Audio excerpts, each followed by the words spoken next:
दोस्तों, जय माता की, जय श्री राम। आज रामनवमी है। सबको रामनवमी की बहुत बहुत शुभकामनाएं।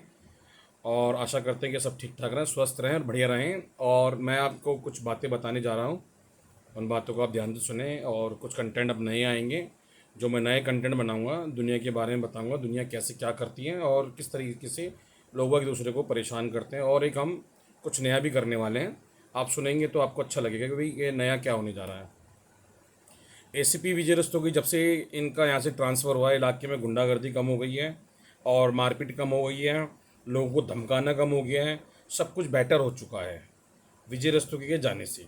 और जो विजय रस्तोगी ने मेरे को 2024 2:30 बजे 12 तारीख 3 मार्च को जो मुझे उन्होंने अब्द शब्द कहे थे, उन्होंने उस चीज़ की मैं प्रधानमंत्री मोदी जी को, नरेंद्र मोदी जी को कंप्लेंट करूंगा, इनकी सबकी मिलके। और इन सबके खिलाफ जितना भी इन्होंने गैर कानूनी काम किया है, प्रॉपर्टी को लेके हथियाया है, अमित जुनेजा, प्रदीप जैन, प्रशांत सिंह अलका, कपिल गुप्ता, अमित जुनेजा, इस सब लोगों के खिलाफ एक कंप्लेंट देके मैं जवाब मांगना चाहूँगा कि इन लोगों के खिलाफ कार्रवाई और कैसे की जाएगी, इनके खिलाफ इतनी प्रॉपर्टी कैसे आई और ये कैसे लोगों को बेवकूफ़ बना रहे हैं। और सदर बाज़ार के जितने भी आसपास के घर हैं जहाँ लोग रिहाइश करके रहते हैं, उन लोगों को ज़बरदस्ती खाली कराया जा रहा है। किस लिए खाली कराया जा रहा है? मार्केट बनाने के लिए। वो अच्छे दाम में मिलते हैं, अच्छे पैसे मिलते हैं, लाखों में खरीदते, करोड़ों में बेचते हैं। लोगों को धमकाया जाता, नहीं धमकाया जाता, उन पर केस लगवाए जाते हैं। ऐसे कुछ ग्रुप है इलाके के अंदर, जैसे कि ये हेमंत माफिया, जिनने कत्ल भी कर रखे हैं, कत्ल के नाम पे इनने एक्सीडेंट करवा रखे हैं, कई लोग मरवा भी रखे हैं इसने। और लेडी से भेजता है, घर के अंदर घुसवा देता है, पुलिस इनका साथ दे देती है, जैसे एसीपी विजय रस्तोगी ने। और पुलिस का देखो जी, आप जानती हैं कि सारी पुलिस गद्दी नहीं होती है, कुछ लोग पुलिस वाले अच्छे भी होते हैं। मगर जो मित जुनेजा का जो सर्कल है, वो थोड़ा सा मजबूत है। मजबूत क्या, करप्ट है। करप्ट है, करप्ट के साथ साथ ये लोगों को परेशान करता है और एक हाई लेवल प्रोफाइल पे लोगों को पैसा देता है, अच्छे से देता है, पैसा बहुत अच्छे से देता है। और इसके साथ में कुछ मोमडन भी डले हुए जुड़े हुए हैं साथ में, जिनका खुलासा मैं बहुत जल्दी से करूँगा। और इस पे इतनी संपत्ति, इतनी दौलत कैसे आई है प्रदीप जैन पे, और ये इतनी सारी बिल्डिंगें खरीद रहे हैं कपिल गुप्ता पे, अंदर मद्रास वाले लड़के से। प्रशांत, जो इसका बाप एक नौकरी करता है, ये जी अब ये बैंक से लोन लेके दिखा रहे हैं कि जी हमने पैसा, हमने तो बैंक से लोन लेके लिए। बेटा, जो पीछे ली है इतनी सारी, उनका जवाब कौन देगा? और मैं इन सभी को समझाना चाहता हूँ, देखो, आप इज्जत से ईमानदारी से काम कर रहे होते तो हमें कोई लेने देने नहीं है। दुनिया करती है 2 नंबर के काम, सब करते हैं, मगर कोई ऐसा नहीं करता। मंदिर तोड़ते हैं, धर्मशाला तोड़ते हैं, पेड़ काट देते हैं, डिस्पेंसरी तोड़ देते हैं, घर में घुसवा के मरवा देते हैं। ये चीज़ें नहीं चलती हैं। आदमी कमाता है, ठीक तरीके से कमाता है, गलत गलत तरीके से नहीं कमाते हैं। आप किसी के ऊपर केस लगवा देना, ये करवा देना, वो करवा देना। अपील करना चाहता हूँ नरेंद्र मोदी जी, अमित शाह से, कि इन चीज़ों को रोका जाए। गलत लोगों, जो लोग बाग गलत मुकदमे लगवाते हैं, इनके खिलाफ कार्रवाई करानी चाहिए। हमारे घर में बहन बेटी के खिलाफ, और जो हमारे मेरे जो वेद प्रकाश जी हैं, उन्होंने जो किया है हमारे साथ में, उसकी हमारे पे रिकॉर्डिंग है।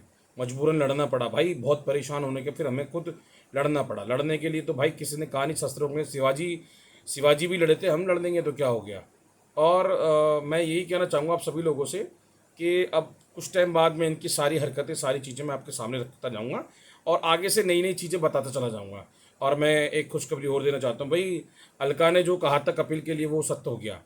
वेद प्रकाश जी सिर्फ कपिल के लिए करते हैं, खुलेआम करते, कोई रोकने वाला नहीं है।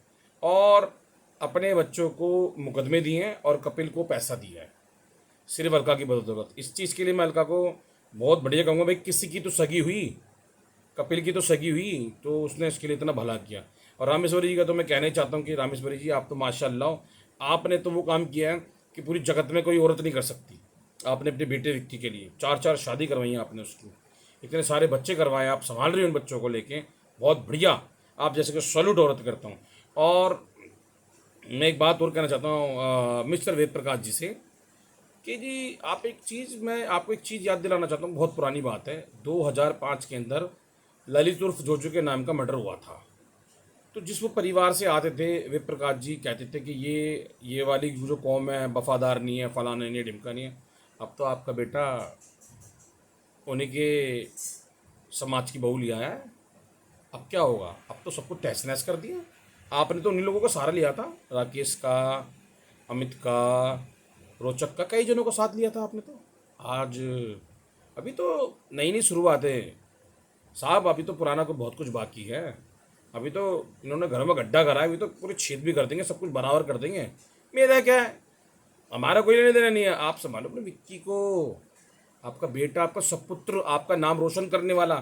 पता है ना मेहरबान को, मेहरबान ने आपको बुलाया था डिस्पेंसरी वाली बात पे, मेडिकल वाले लड़के के साथ में क्या किया था, आपको सब मालूम है, मुझे कुछ बताने की जरूरत नहीं है। बस आपको मैंने याद दिलाना था। बहुत बाखूबी बहुत तरीके से अच्छा करा है।